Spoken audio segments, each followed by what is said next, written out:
పాడుపడ్డ ఒక బంగ్లా, తెల్ల చీరతో అమ్మాయి దయ్యం, గజ్జెల శబ్దాలు, ఫ్లాష్ బ్యాక్‌కెళ్తే ప్రియురాలు, ప్రేమికుడు అదే, అదే, అదే, అదే. దీనికి తోడు ఆ పేజింగ్ సరిపోయినియి రెండిటికి రెండు. ఆహాలో 'భార్గవి నిలయం' అనే తెలుగు డబ్డ్ మూవీ స్ట్రీమింగొచ్చింది. హారర్ థ్రిల్లర్ అని చూసా. పైగా మాయ అనేది డైరెక్టర్ కావడంతో. అసలు ఏంటి దీని సంగతి అని ఎవ్రీ మినిట్ నా ఫీలింగ్ ఏంటంటే డెడ్ స్లీప్ మూవీ ఇది. అసలే ఔట్‌డేటెడ్ ఐడియా. పైగా ల్యాగ్ మ్యాక్స్ అబ్బో! చాలా ఎక్కువ. చాలా పోరాటం చేయాల్సొచ్చింది కంప్లీట్ చేయటానికి. అదేంటో నాకు అర్థం కాని విషయం ఏంటంటే ఇప్పుడు టైమ్ లైన్ 1960s తీసుకున్నారు. 1964 మూవీకి రీబూట్ వర్షన్ కింద. సరే. బట్ హారర్ టైప్‌వి అవసరమయ్యేవి మరీ ఓల్డ్‌గా ఉన్నాయి. ఆ కాలంలో అంటే బంగ్లా, తెల్ల చీర, నక్కరుపులు, పట్టీలు లేక గజ్జెల శబ్దాలు, చుట్టూరు పొగ ఇవే హారర్‌లా చూపించేవాళ్ళు. అప్పటి టైం అది. కానీ ఈ కాలంలో కూడా అవే హారర్ అంటే ఎలా అండి? బంగ్లా అంటే ఓకేలే గాని తెల్ల చీర, ఉయ్యాల ఊగటం ఇవేంటో మరి. చనిపోయినప్పుడు డ్రెస్ కదా అంటారేమో! వేరే కలర్ డ్రెస్ ఇవ్వచ్చుగా. నా ఉద్దేశంలో అసలిలా క్రియేట్ చేసే హారర్ మూవీసే గాదు.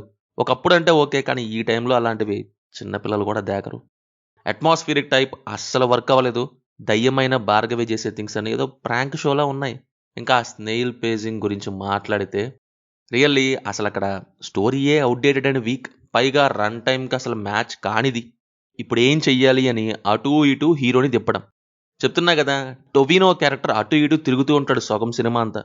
ఇంకొంచెమేమో హీరో రచయిత అని బెట్టేసి పాటలు, రచనలతో ఇంకొంతసేపు.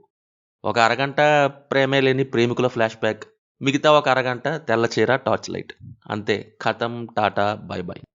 నడవటం లాగు, మాట్లాడటం లాగు, చేసే పని లాగు, అక్కర్లేని సీన్స్, అక్కర్లేని క్యారెక్టర్స్, అక్కర్లేని ఈవెంట్స్ అబ్బో! నిలయం గాదు, నీరసం అని బెట్టాల్సింది. పర్ఫార్మెన్సెస్ వైస్ మిస్‌కాస్ట్ హెవీగా జరిగింది. రోషన్ ప్లేస్‌లో టొవినో, టొవినో ప్లేస్‌లో రోషన్ ఉండాల్సింది అని. అండ్ హీరోయిన్‌గా రిమా కాకుండా వేరే ఎవరైనా అయ్యుంటే బెటర్ చాయిస్ అని నా ఫీలింగ్. అసలు ఫ్లాష్ బ్యాక్‌లో వాళ్ళ లవ్‌లో మినిమమ్ ఫీల్ లేదు. కార్డ్‌బోర్డ్ క్యారెక్టర్స్‌లా ఉన్నాయి. బీజీఎం ఒకటే decent. Finally no horror, no thrill, only lag. Movie అయితే ఆహాలో తెలుగులో స్ట్రీమ్ అవుతుంది.